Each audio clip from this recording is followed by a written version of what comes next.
In this video, I'm going to attempt to answer the question, are all chiropractors the same? And I'm going to base my answer on personal experience. I'm going to try and share a little bit about that with you so that you can, so I can illustrate and try to help you understand the differences. In my opinion, not all chiropractors are the same. Many chiropractors will go to school, get their chiropractic license, and learn the fundamentals of chiropractic, but they never really go on to fully develop their adjusting and diagnostic skills as chiropractic was originally designed to be and for them to do. A lot of them will take their license and they'll move on to other therapies, whether it be acupuncture, other techniques, some energy techniques, or maybe they specialize in laser therapy or some other type of modality, but they never fully develop their adjusting and diagnostic skills. So here I'm going to try and illustrate this problem for you. In about 3-4 months ago, 3.5 months ago, I had an attack of sciatica, and it got worse and worse, and I finally went to a chiropractor. He used some cold laser therapy on me. He told me in 14 visits I'd be better. Well, we got around 10, 11 visits, and I realized this laser therapy wasn't really doing the trick. And then I went on to the next chiropractor, and I specifically asked about adjusting, and he said, "Oh yes, we all adjust here." But it turns out they were more of a therapy-oriented clinic, and adjusting wasn't the primary function, and that's the key. When you're looking for a chiropractor, in my opinion, you want one of the what's called the old school chiropractors, the ones that have remained true to chiropractic, the ones who have fully developed their adjusting and diagnostic skills. They can touch your spine, your back, and they know what's wrong and they can fix it.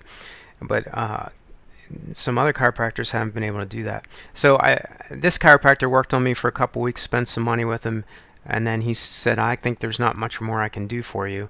And I moved on to another chiropractor who did kind of an occupational therapy, not even chiropractic.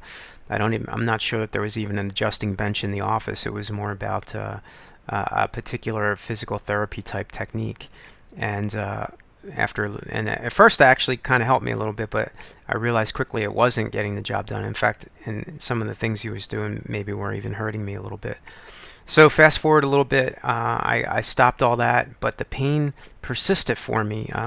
Lots of pain, wasn't able to sit down for very long, so consequently I'd been standing on my feet for weeks because I wasn't able to sit, and as a result my feet were beginning to hurt, and are still hurting actually. They haven't recovered yet.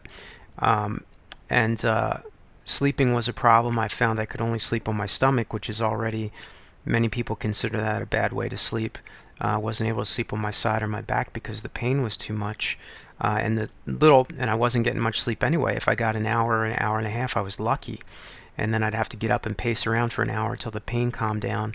And whenever my feet hit the floor, tremendous pain in my left hip, and I think it was pressure on the nerves that was causing that from the weight and everything. So finally, another sciatic attack hit me really hard, and I went on an emergency basis to a local chiropractic clinic, and in retrospect it's probably a good thing I went there, because these chiropractors actually believe in the spinal adjustment and how to adjust the spine, and I ran into very competent chiropractors, and the one that adjusted me found out that my SI, he knew right away what was wrong. The SI joint wasn't moving, and he nailed it. One shot got it moving. I'm still going for follow-up care, but the adjustments are pretty easy and gentle now. There were two of the other chiropractors. They did try to adjust my SI joint, but they didn't do it effectively. Didn't get it moving, and they didn't keep it moving if they were able to move it even a little. And they were also afraid that they were going to hurt me. You really need a chiropractor that knows what he's doing so that they can really do a good job on you. And so I found one. So these are the old school chiropractors, the ones that believe in adjusting the spine.